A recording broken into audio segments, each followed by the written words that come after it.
Shalom dan puji Tuhan saudara atas kebaikan Tuhan pada setiap kita, sehingga pada hari ini sekali lagi kita bersama dalam ringkasan pelajaran Sekolah Sabat, pelajaran yang keempat yang bertajuk Persembahan untuk Yesus.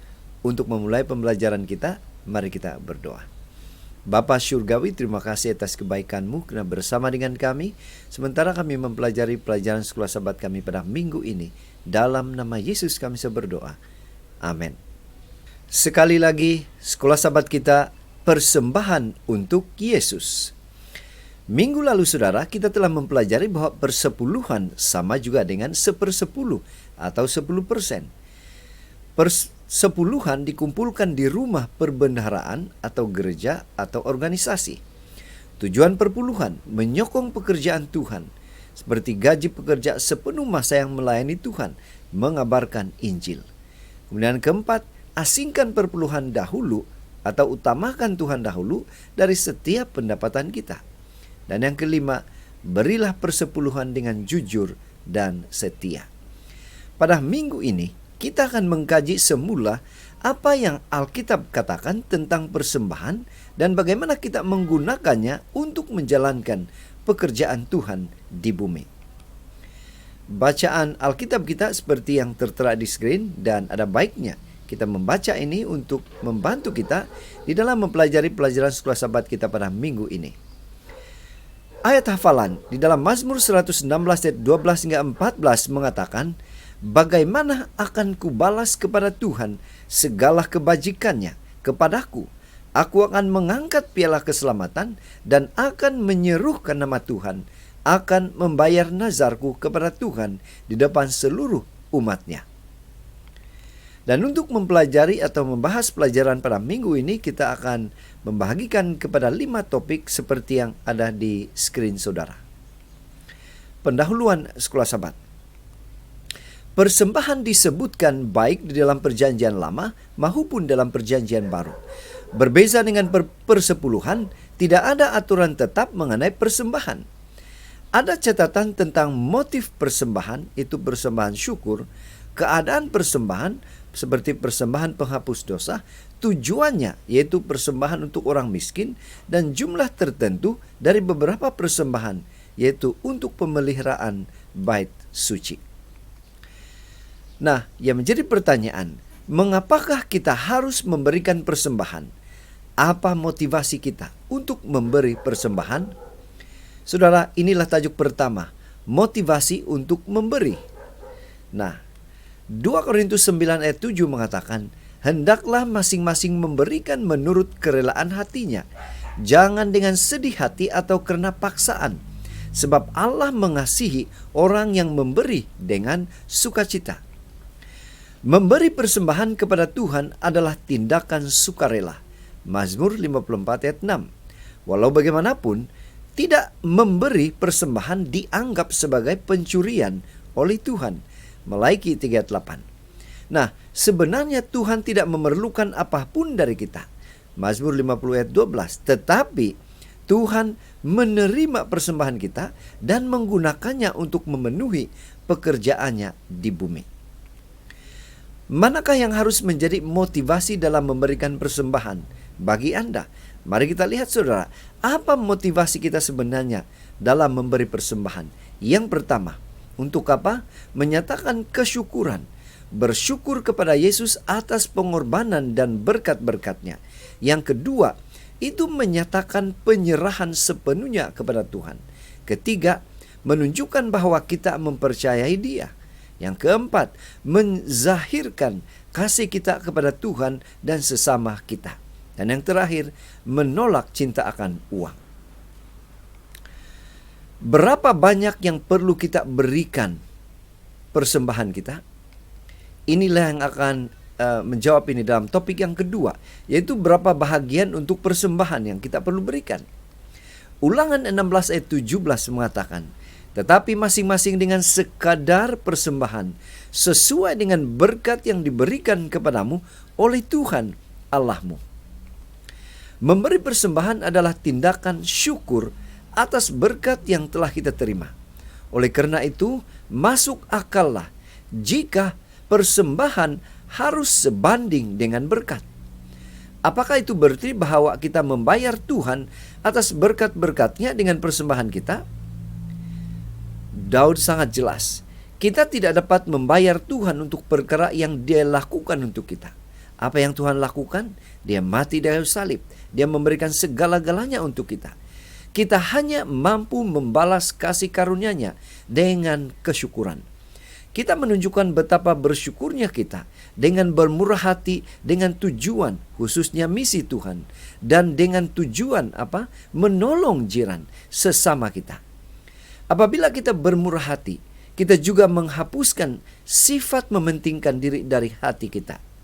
Memberi persembahan kepada Tuhan adalah tugas Kristen yang mempunyai kesan rohani dan moral.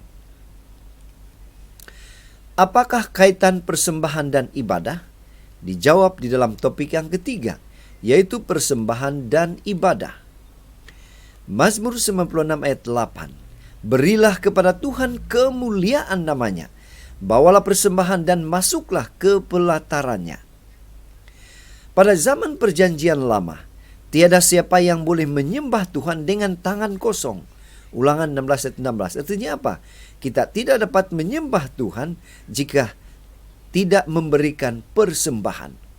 Memberikan persembahan adalah sebahagian dari ibadah bersama kita. Seperti apa? Di dalam musik, khotbah, atau belajar Alkitab. Kita boleh memberikan uang tunai atau secara online untuk memberikan persembahan kita. Artinya tidak peduli bagaimana kita melakukannya, kita menyembah Dia yang telah memberi kepada kita segala berkat. Karena itu, memberikan persepuluhan dan persembahan kita adalah bahagian dari ibadah kita kepada Tuhan. Bagaimana Tuhan melihat persembahan kita? Ini akan dijawab dalam topik yang keempat, yaitu Tuhan memberi perhatian akan persembahan kita. Bagaimana? Lukas 21 ayat 3 katakan, Aku berkata kepadamu, sesungguhnya janda miskin ini memberi lebih banyak daripada semua orang itu. Yesus memperhatikan bagaimana ramai orang kaya memasukkan banyak ke dalam kotak persembahan. Kemudian seorang janda miskin hanya memberikan 2 siling kecil, sekitar 1/64 dari gaji harian. Nah, mengapa Yesus mengatakan bahwa janda miskin itu telah memberi lebih dari yang lain? Kita baca dalam Markus 12 ya. Nah, kita cenderung mengukur kemurahan hati dengan jumlah yang telah diberikan. Namun, Tuhan menilai motif kita memberi persembahan tersebut. Janda miskin itu rindu untuk bekerja sama dalam pekerjaan Tuhan dan memberikan semua yang dia miliki kepada Tuhan. Tuhan juga mempertimbangkan tindakan kita untuk membantu mereka yang memerlukan, seperti dalam kisah Kornelius, kisah 10 ayat 1 hingga 4. Tuhan melihat persembahan Kornelius sebagai gambaran betapa dia mengasihi Tuhan dan sesamanya. Saudara, menarik jika kita membaca kisah Kornelius ini dalam kisah 10. Bagaimana dia adalah pribadi yang begitu bermurah hati, memberikan sedekah, persembahan untuk menolong orang lain. Apakah hanya dengan uang tunai saja kita boleh gunakan sebagai persembahan? Dijawab dalam topik yang kelima, yaitu proyek khas, pemberian balang besar. Apa maknanya, saudara? Kita lihat, Yohanes 12 ayat 3 mengatakan, maka Maria mengambil setengah katil minyak narwastu murni yang mahal harganya, lalu meminyaki kaki Yesus dan menyekahnya dengan rambutnya, dan bau minyak semerbak di seluruh rumah itu. Saudara, tokoh yang pertama dalam kes Maria Magdalena. Persembahan Maria istimewa dalam 2 cara. Jika kita membaca dalam Markus 14 ayat 3 hingga 5. Maria tidak memberikan uang, tetapi kosnya besar, bersamaan dengan gaji 10 bulan jika dinilaikan minyak wangi tersebut. Artinya, saudara, Tuhan menerima perkara lain selain daripada uang sebagai persembahan. Kita boleh memberikan barangan yang diperlukan untuk tujuan tertentu, usaha dan masa kita sendiri. Kisah 4 ayat 37. Ia menjual ladang miliknya, lalu membawa uangnya itu dan meletakkannya di depan kaki rasul-rasulnya. Saudara, tokoh yang kedua yaitu Yusuf Barnabas. Barnabas memberikan persembahan istimewa. Apa yang dia persembahkan? Dia menjual sebidang tanah dan memberikan jumlah penuh. Dia menjadi contoh kemurahan hati bagi orang lain. Terdapat banyak premis gereja, bangunan gereja di seluruh dunia yang telah didermahkan oleh orang yang mempunyai keinginan untuk terlibat dalam pekerjaan Tuhan, sehingga mereka sanggup mendermahkan harta benda mereka untuk digunakan di dalam mengabarkan kabar Injil kepada orang lain. Pena Inspirasi menjelaskan, Tuhan tidak menerima persembahan dari siapapun karena dia memerlukannya dan tidak dapat memiliki kemuliaan dan kekayaan tanpanya, tetapi karena kepentingan hamba-hambanya untuk menyerahkan kepada Tuhan hal-hal yang menjadi miliknya. Poin yang penting seperti yang saya garis bawahi, persembahan sukarela dari hati yang rendah hati dan menyesal akan dia terima dan akan membalas si pemberi dengan berkat-berkat terbesar. Ia menerimanya sebagai korban ketaatan yang penuh syukur. Dia menghendaki dan menerima emas dan perak. Kita sebagai bukti bahwa semua yang kita miliki adalah milik Tuhan. Tanpa kasih yang murni, persembahan yang paling mahal terlalu buruk untuk diterima oleh Tuhan. Jadi saudara, dari pelajaran Sekolah Sabat pada minggu ini, kita boleh menyimpulkan. Yang pertama, berikan persembahan sebagai ucapan terima kasih kepada Tuhan, sebagai satu simbol penyerahan diri, ungkapan kasih, tanda kita percaya kepada Tuhan. Yang kedua, berikan persembahan dengan murah hati, dengan penuh rasa syukur. Yang ketiga, persembahan adalah ibadah kita kepada Tuhan. Yang keempat, Tuhan sangat menghargai segala pemberian yang diberikan dengan sepenuh hati, bukan melihat besarnya pemberian kita. Yang terakhir, Tuhan menerima apapun bentuk persembahan kita yang jujur dan setia.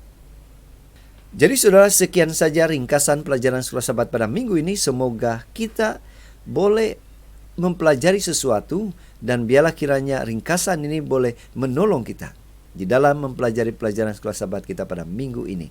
Tuhan memberkati kita. Mari kita berdoa. Bapa Surgawi, terima kasih karena sekali lagi kami diingatkan untuk memberikan persembahan kami kepada Tuhan dengan penuh rasa syukur, dengan jujur dan setia. Dalam nama Yesus kami berdoa. Amin.